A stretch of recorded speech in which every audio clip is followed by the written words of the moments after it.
Kau pernah tak rasa hidup ni macam tersekat?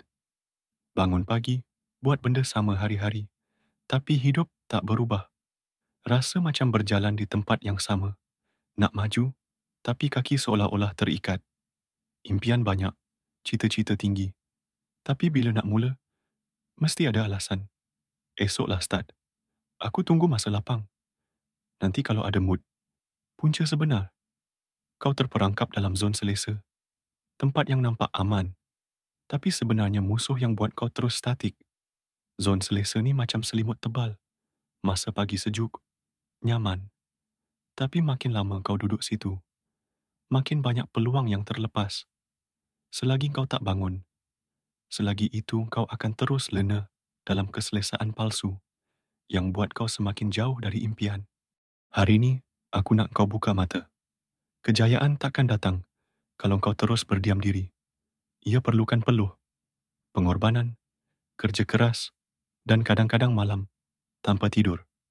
Ingat, kejayaan bukan untuk orang paling bijak, berbakat, atau bertuah. Kejayaan adalah untuk mereka yang sanggup buat benda susah. Orang yang buat benda yang orang lain malas buat. Dan yang konsisten walaupun penat. Tengok atlet Olimpik, tokoh dunia, atau usahawan berjaya, semua bermula dari bawah.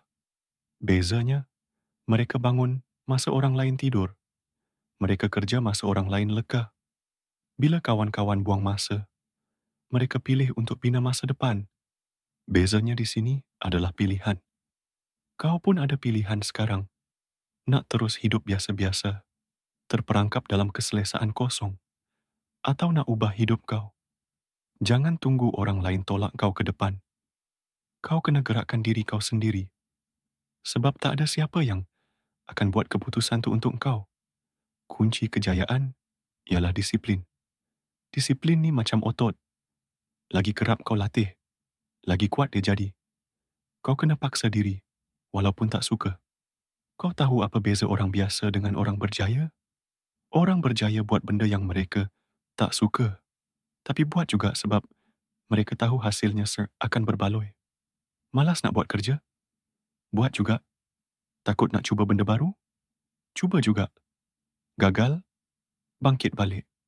Setiap kali kau buat benda yang kau tak selesa, kau bina kekuatan mental kau. Ubah mindset kau. Jangan tunggu motivasi. Motivasi datang dan pergi, tapi disiplin yang akan kekalkan kau di landasan betul. Kalau kau tunggu sampai rasa bersemangat, kau mungkin akan tunggu selamanya. Aku cabar kau.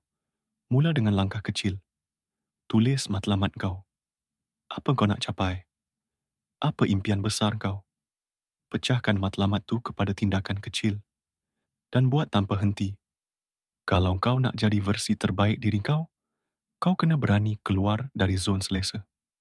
Berani hadap ketakutan. Ketakutan ni macam bayang-bayang. Makin kau lari, makin besar dia nampak. Tapi kalau kau berani hadap, kau akan sedar dia taklah sekuat yang kau fikirkan. Ingat, kau bukan mangsa keadaan atau takdir. Kau ada kuasa untuk ubah hidup kau. Jangan tunggu peluang, cipta peluang kau sendiri. Jangan harap orang lain tolong. Kau kena tolong diri kau dulu. Sebab ini hidup kau, dan hanya kau yang bertanggung jawab atas hasilnya nanti. Hidup ni pendek. Jangan bazirkan dengan alasan, ketakutan, dan sikap suka tangguh. Setiap hari, kau ada pilihan. Nak terus kekal di takut lama, atau nak bangkit dan cipta sesuatu luar biasa. Pilih untuk bangkit. Pilih untuk lawan. Pilih untuk jadi lebih baik dari semalam. Sebab kau mampu. Sebab kau boleh. Dan sebab masa takkan tunggu kau. Jangan tunggu esok. Esok belum tentu ada.